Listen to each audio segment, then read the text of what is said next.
ত্রিপুরা পুলিশের ১৫০তম বর্ষপূর্তি এবং ৩৫তম জাতীয় সড়ক সুরক্ষা দিবস উপলক্ষে ত্রিপুরা পুলিশ এবং যুব মোর্চার যৌথ প্রয়াসে এক অভিনব উদ্যোগ গ্রহণ করা হয়। রবিবার রাজধানীর মোটর স্ট্যান্ড এলাকায় যারা ট্রাফিক আইন মানছেন তাদেরকে ধন্যবাদ জ্ঞাপন করা হয়। অন্যদিকে যারা এই আইন ভঙ্গ করে দুর্ঘটনার ঝুঁকি বৃদ্ধি করছেন তাদেরকেও সচেতন করা হয়। এই দিন যারা ট্রাফিক আইন মেনে চলছেন তাদের যুব মোর্চার সদস্যরা একটি ফুল দিয়ে উৎসাহিত করেছেন।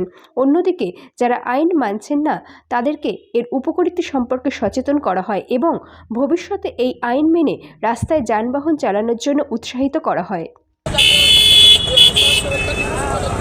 আমরা বিভিন্ন নানান কর্মসূচি মধ্য দিয়ে চলছে আমাদের বিগত জানুয়ারি মাস থেকে মিছিল চলছে। আমরা বিভিন্ন প্রোগ্রাম আমরা করছি, তার সাথে আমাদের যে ভাইয়েরা যুব মোর্চার ভাইয়েরা এটা যথেষ্ট সুন্দর উদ্যোগ নিয়েছে। আমাকে কালকে বলেছিল যে যারা যারা আইন মানছে এই সড়ক দিবস উপলক্ষে তাদেরকে আমরা উৎসাহিত করব এবং তাদের দেখে যাতে অন্যরা যারা আইন মানে না বা ইয়ে করে না তারাও যাতে এই আইন মেনে চলতে পারে, ডাবল হেলমেট ইউজ করতে পারে, সিট বেল্ট করে চলতে পারে, যে আইনের ধারাগুলো আছে যাতে অ্যাক্সিডেন্টটা রোধ করতে পারি। আমরা সবাই মিলে আমরা ওদের সাহায্য নিয়ে আজকে আমরা একটা প্রোগ্রাম শুরু করেছি।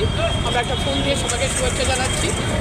সেটা কোনো ইয়ে নয় যে ফাইন বা কিছু নয়, যারা আইন মানছে এবং তাদের দেখে যারা আইন মানছে না তারাও যাতে উৎসাহিত হয়, এটা নিয়ে আমরা একটা ফুল দিয়ে শুভেচ্ছা জানাচ্ছি।